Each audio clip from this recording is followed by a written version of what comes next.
The day my husband introduced me as his little homemaker to the board of directors at his company's gala, I smiled politely while mentally reviewing the evidence I had compiled proving I was the true architect of his most successful business innovations. In 2 months, I would present my patent applications and business records to his stunned executive team, but tonight, I would play my part one final time. I am Elise Harrington. Most people in the business world know me only as the wife of Robert Harrington, founder and CEO of Pinnacle Solutions. My academic credentials, a PhD in computer science from Stanford and an MBA from Harvard, have been reduced to framed certificates gathering dust in our home office, replaced by the role of corporate spouse and hostess extraordinaire. When I met Robert, I was leading a promising AI research team at a technology incubator in Silicon Valley. He pursued me relentlessly, not just romantically, but intellectually. "Your mind is extraordinary," he would say over late-night discussions about algorithmic efficiency and market applications. "Together, we could build something revolutionary."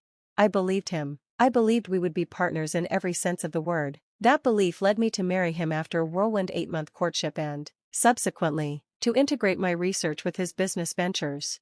Looking back, I can map precisely how skillfully he executed his strategy of appropriation.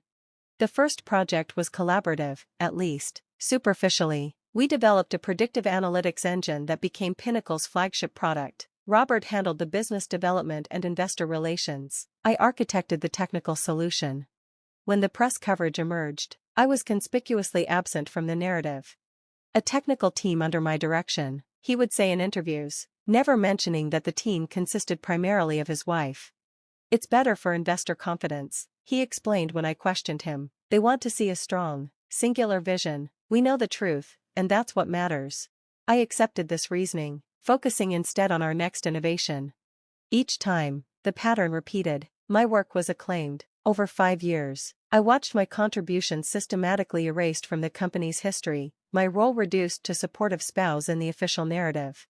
The wake-up call came one evening when I overheard Robert speaking with Gregory Phillips, his chief financial officer and longtime friend, in his home office. I had come to discuss a breakthrough in our latest project but paused outside the door upon hearing my name. "Elise is getting restless again," Robert said, talking about wanting more acknowledgement for her contributions. I could hear the dismissive quotation marks around the word. Gregory's laugh was uncomfortable. "You have to admit, Rob, the core algorithms were her design. The handover contract wouldn't have happened without her innovations. The concepts may have come from her research, but I'm the one who made them viable," Robert replied. "She's a theoretical academic. I'm a businessman. Ideas without execution are worthless." Still, Gregory persisted. "Maybe give her some formal role, technical advisor or something? The board might actually."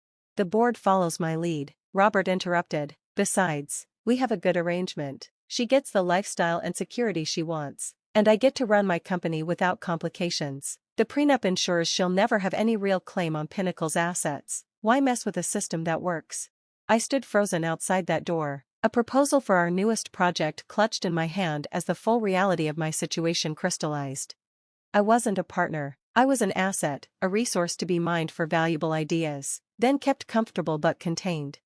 That night, I began planning my response, not an emotional confrontation, but a strategic reframing of our relationship. If Robert saw our marriage as a business arrangement, I would approach it with corresponding pragmatism.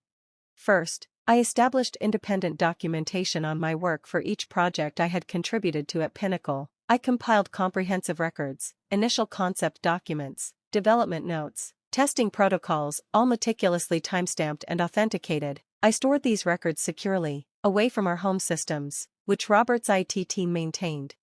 Next, I consulted with a patent attorney, not one affiliated with Robert's extensive business network, but a specialist from another state, recommended by a former colleague. Under her guidance, I began filing patent applications for my most recent innovations, careful to focus on concepts not yet implemented in Pinnacle's products. For 18 months, I maintained the appearance of the devoted corporate wife while systematically building my position. I opened separate financial accounts, reconnected with professional contacts, and quietly consulted on projects unrelated to Pinnacle's business, all while continuing to provide Robert with the brilliant innovations he had come to depend on. The most difficult part was suppressing my natural inclination to confront the injustice directly. Each time Robert presented my work as his own, each time he introduced me as an ornamental afterthought at corporate functions, I smiled and played my role, while mentally cataloging the incident as further evidence. The culmination of my strategy came at Pinnacle's annual Innovation Showcase, an event where Robert traditionally announced the company's breakthrough developments to industry analysts and major clients. This year's centerpiece was to be an adaptive security protocol that promised to revolutionize data protection for enterprise clients, a system I had designed from concept to implementation. I sat in the front row as Robert took the stage, watching him prepare to claim sole credit for my work one final time. As he began his presentation, an assistant handed him a legal document. From my seat, I could see his expression shift from confusion to disbelief as he read the notice of patent approval, my patent approval, for the very technology he was about to present. "Is there a problem, Robert?" I asked when he looked up and met my eyes. The remainder of the event was a masterclass in corporate damage control. Robert recovered quickly, announcing a strategic partnership with a new security firm, a shell company I had established months earlier as the holder of my patents. The analysts were intrigued by this unexpected development. The Pinnacle executives were visibly confused.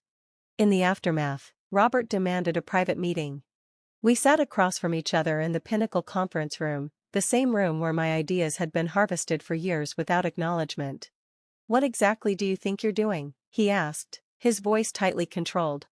"Establishing appropriate valuation for my contributions," I replied calmly, "just good business practice. We're married. Your work at Pinnacle was part of our partnership.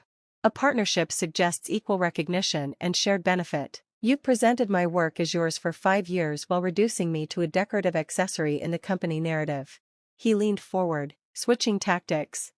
"Whatever issues you have with credit attribution, we can work them out, but filing patents independently crosses a line. Lise, it's practically corporate espionage. One cannot steal what rightfully belongs to oneself," I countered. "Every patent I filed is for my own original work, meticulously documented and legally distinct from Pinnacle's implemented products. I've been careful not to violate any proprietary rights. The prenuptial agreement covers marital assets and his ownership stake in Pinnacle. It does not entitle him to my intellectual property created independently of company resources." I slid a folder across the table. "My attorneys have reviewed the contract thoroughly. You might want your team to do the same." The negotiation that followed lasted weeks. Robert oscillated between threats of litigation, attempts at emotional manipulation, and, finally, surprisingly reasonable settlement offers. The board of directors, once they understood the situation, recognized the precarious position Robert had created for the company. Having my innovation suddenly under independent control represented an existential threat to Pinnacle's product roadmap. In the end, we reached an agreement that benefited all parties. I would become Pinnacle's chief innovation officer, with full acknowledgement of my prior and ongoing contributions. My patents would be licensed to Pinnacle under favorable terms, but I would retain ownership. The company's historical records would be amended to accurately reflect my role in its foundational technologies. Our marriage, however, did not survive the renegotiation. The trust had been irrevocably broken, not just by Robert's systematic appropriation of my work, but by the fundamental dishonesty about what our partnership meant. The divorce was surprisingly amicable, perhaps because Robert recognized the vulnerability of his position if we couldn't reach a reasonable settlement. 2 years have passed since then. Pinnacle continues to thrive, now with my name properly attached to the innovations that drive its success. Robert and I maintain a professional relationship that is cordial, if not warm. The industry publications that once described me only as Robert Harrington's wife now reference my technical contributions and leadership role. Yesterday, a young female engineer approached me after I gave a keynote address at an industry conference. "I've been following your work since you were publicly recognized as the architect behind Pinnacle's core technologies," she said, "but I've always wondered, why did you wait so long to claim credit? You must have known the value of what you were creating." I considered her question carefully before answering. I believed in a partnership that didn't exist. By the time I recognized the reality, extricating myself required strategic patience. Sometimes reclaiming your value means first documenting it beyond dispute. Wasn't it infuriating, watching someone else take credit for your innovations, year after year? Of course, I acknowledged, but I channeled that frustration into meticulous preparation. Anger might have prompted a confrontation I wasn't positioned to win. She nodded thoughtfully. So, you played the long game. I smiled.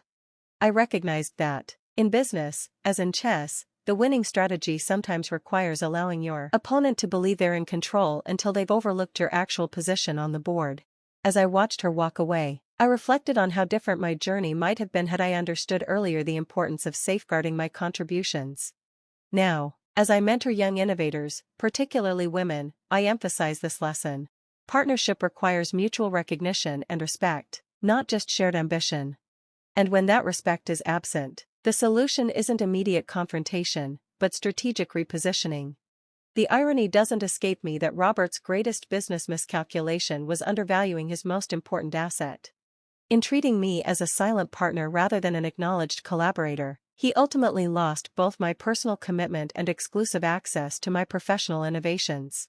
Next month, I'm launching an independent research initiative focused on ethical applications of AI in healthcare, a field I've wanted to explore since my graduate studies, but set aside to support Pinnacle's commercial priorities. For the first time in nearly a decade, my name alone will appear on the founding documents. There's a particular satisfaction in seeing your own signature on something you've built, a satisfaction I had forgotten during those years in the shadows. Robert taught me an invaluable lesson, though surely not the one he intended. True partnership cannot exist without equality of recognition. In business and in life, we must insist upon proper valuation of our contributions, or create spaces where that value is self-evident. Sometimes, the most powerful position in a negotiation is the one you build for yourself. When others aren't paying attention,